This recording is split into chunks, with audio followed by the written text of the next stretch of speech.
শালুক ফুল যেটা কিন্তু গ্রামে গঞ্জে অনেক পুকুরের মধ্যে ফুটে থাকতে আমরা দেখতে পাই। তো আজকে এই শালুক ফুলের বড়াটাই দেখাবো, আর এই যে লম্বা যে একটা যে ডাটা যেটা চলে গেছে এটার কিন্তু রেসিপি দেখাবো নেক্সট ভিডিওতে।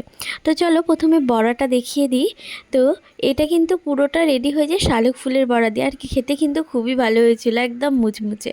তো মামুনি কিন্তু প্রথমে পাতাগুলোকে ভালো করে ছাড়িয়ে নিচ্ছিল, আর মাঝখানে যেগুলো ছিল ওগুলো কিন্তু বাদ দিয়ে দিয়েছিল, শুধুমাত্র ফুলের পাতাগুলোকে নিয়ে মানে ফুলের পাপড়িগুলোকে নিয়ে কিন্তু কুচিয়ে নিয়েছিল। আর এদিকে এখানের মধ্যে বেসন দিয়ে আর তার মধ্যে কালো জিরে দিয়ে দিয়েছিল। তারপর তার মধ্যে দিয়ে দিয়েছিল হলুদ গুঁড়ো, জিরে গুঁড়ো, ধনে গুঁড়ো আর পরিমাণ মতো নুন।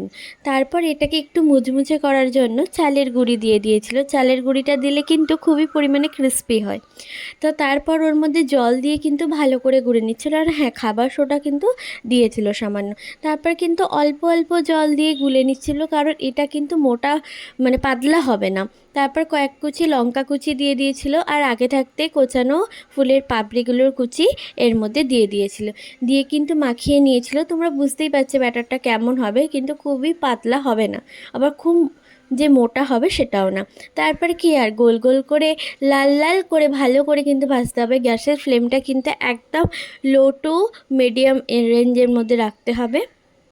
তারপর কিন্তু লাল লাল করে ভেজে নিয়ে তুলে নিলেই কিন্তু আমাদের রেডি শালুক ফুলের বড়া। তো আজকে তোমাদের শালুক ফুলের বড়া দেখালাম, আর নেক্সট ভিডিওতে তোমাদের দেখাবো শালুক ফুলের ওই যে যে ডান্ডিটা ছিল ওটার একটা রেসিপি। তো চলো নেক্সট ভিডিওয়ে দেখা হচ্ছে।